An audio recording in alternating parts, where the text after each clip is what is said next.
नमस्ते, मैं धीरज दायमा आज कक्षा 10वीं के लिए पद परिचय में विशेषण चैप्टर पढ़ा रही हूँ। विशेषण क्या होता है? सबसे पहले जो शब्द संज्ञा और सर्वनाम की विशेषता बताए, संज्ञा या सर्वनाम की विशेषता बताने वाले शब्दों को हम विशेषण कहते हैं।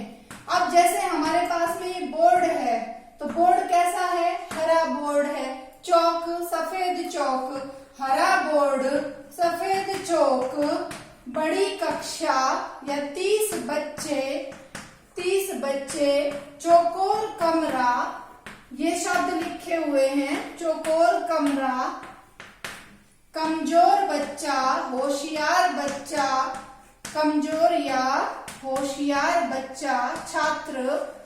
ऐसे करके जब हम शब्द प्रयोग करेंगे, फिर 2 मीटर कपड़ा, 2 मीटर कपड़ा, कुछ कपड़ा, थोड़ा कपड़ा, 2 मीटर कपड़ा, वह लड़का, ऐसे शब्द हैं हमारे पास। यदि तो उन शब्दों में हम कैसे बता पाएंगे कि यहाँ पर कौन सा शब्द विशेषण है? सबसे पहले मैंने आपको बताया कि जो शब्द संज्ञा और सर्वनाम की विशेषता बताएंगे, उन शब्दों को हम विशेषण कहते हैं। तो यहाँ पर विशेषण शब्द कौन से हैं? जैसे है हरा बोर्ड, जिसके बारे में बात की जाती है उसे विशेष्य कहते हैं। जिसके बारे में बात की जाए उसे विशेष्य कहेंगे। और उसके बारे में क्या कहा है? बोर्ड कैसा है? हरा है, उसकी विशेषता। तो हरा विशेषण, बोर्ड विशेष्य। 30 बच्चे विशेष्य, और उसकी विशेषता क्या है कि 30 बच्चे हैं। कुछ बच्चे या थोड़े बच्चे, अधिक बच्चे, तो थोड़े बच्चे, ये शब्द जो बच्चों की विशेषता बता रहे हैं। अगला है होशियार बच्चा, कमजोर बच्चा, छात्र। तो छात्र यहाँ पर विशेष्य हो गया और होशियार उसका विशेषण। 2 मीटर कपड़ा विशेष्य हुआ और उसका विशेषण क्या हो गया? ये 2 मीटर इसका विशेषण हो गया है।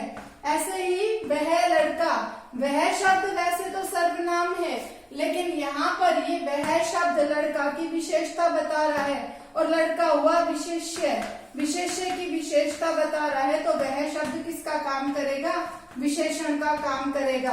अब हमें पता कैसे चलेगा कि जो संज्ञा या सर्वनाम शब्द विशेषण की संज्ञा या सर्वनाम शब्द की विशेषता बताने वाले शब्द, यहाँ पर हरा बोर्ड, तो हरा बोर्ड शब्द में हरा शब्द विशेषण है और बोर्ड शब्द विशेष्य है। हरा शब्द क्या कर रहा है? बोर्ड के गुण के बारे में बोध करवा रहा है।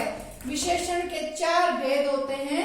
सबसे पहले आता है गुणवाचक विशेषण। तो गुणवाचक विशेषण में क्या आया? हरा शब्द इसके गुण का बोध करवा रहा है।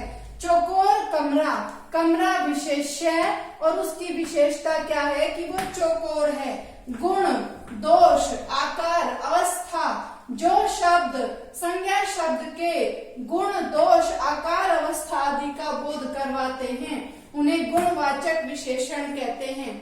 दूसरा पॉइंट है, यहाँ पर मैंने लिखा 30 बच्चे शब्द है, उसको हम काउंट कर सकते हैं।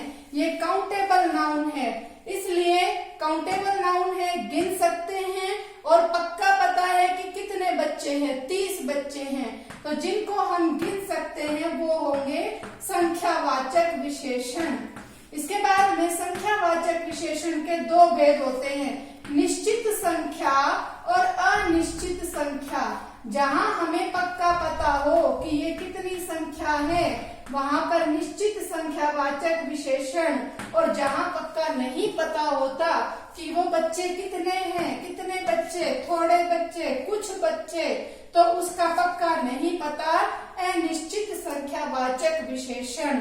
थोड़े शब्द इसमें भी आ सकता है और थोड़ा कपड़ा, यहाँ पर भी थोड़ा शब्द आ सकता है। तो दोनों में डिफरेंस कैसे पता चलेगा? कपड़ा को तो हम माप सकते हैं और बच्चों को हम गिन सकते हैं, इसलिए जो काउंटेबल होंगे वो होंगे संख्यावाचक विशेषण। नेक्स्ट है इसके बाद में परिमाणवाचक विशेषण। परिमाण का मतलब होता है माप तोल, परिमाण। जो शब्द विशेषण शब्द संज्ञा या सर्वनाम के माप तोल का बोध कराए, जैसे 2 मीटर कपड़ा, उसको मापा गया है 2 लीटर दूध, तो 2 लीटर दूध जो है इसमें लीटर दूध को मापा गया है, तोला गया है, इसलिए ये परिमाणवाचक विशेषण में आएगा। इसको हम काउंटेबल नाउन या गिनती क्यों नहीं कह सकते, संख्या क्यों नहीं कह सकते, क्योंकि 2 तो शब्द जो है वो संख्या है, क्योंकि ये निश्चित संख्यावाचक, निश्चित परिमाणवाचक के भी 2 भेद होते हैं, निश्चित परिमाणवाचक विशेषण और अनिश्चित परिमाणवाचक विशेषण।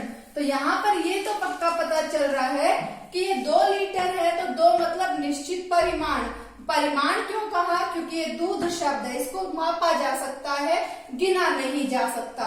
इसलिए एक मैंने यहाँ पर एग्जाम्पल लिखा था, होशियार छात्र, तो छात्र शब्द यहाँ पर संज्ञा है और होशियार इसकी विशेषता है, तो ये भी गुणवाचक विशेषण में आ जाएगा। तो ये हुआ परिमाणवाचक विशेषण।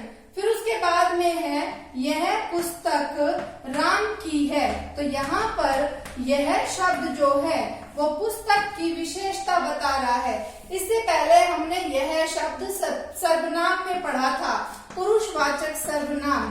तो जब यह शब्द पुरुषवाचक सर्वनाम में प्रयोग होगा तो ये सजीव के लिए प्रयोग होगा, और जब ये शब्द यह शब्द की ही 3 प्रयोग हैं, कौन कौन से? 1 नंबर पुरुषवाचक सर्वनाम सजीव के लिए, दूसरा नंबर निश्चयवाचक सर्वनाम निर्जीव वस्तु के लिए प्रयोग होगा, और तीसरा यह शब्द है जो कि सार्वनामिक विशेषण के लिए प्रयोग होगा। कब? जब कोई सर्वनाम शब्द सर्वनाम का काम ना करके संज्ञा की विशेषता बताता है तो वो सार्वनामिक विशेषण का काम करता है। यहाँ पर यह शब्द संज्ञा की विशेषता बताने का काम कर रहा है, इसलिए ये सार्वनामिक विशेषण होता है। इसके बाद आता है विशेषण की अवस्थाएं, जैसे कि हम अंग्रेजी में पढ़ते हैं पॉजिटिव डिग्री, कंपैरेटिव और सुपरलेटिव डिग्री। इसी तरीके से हिंदी में होता है मूल अवस्था, उत्तरावस्था और उत्तमावस्था। मूल अवस्था जैसे अगर मैंने लिखा लघु शब्द, तो लघु हो गया मूल अवस्था, फिर इसकी उत्तरावस्था हो जाएगी लघु, लघुतर ये इसकी उत्तरावस्था, और लास्ट इसमें हो जाएगा लघुतम, ये उत्तमावस्था। जब एक के बारे में बात की जाए, एक व्यक्ति वस्तु के गुण का बोध करवाया जाता है तो उसे हम कहते हैं मूल अवस्था। 2 के बीच में कंपेयर किया जाता है, तुलना की जाती है, तो उसे कहते हैं उत्तरावस्था।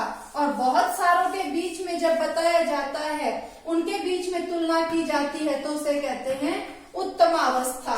ये हुई विशेषण की अवस्था।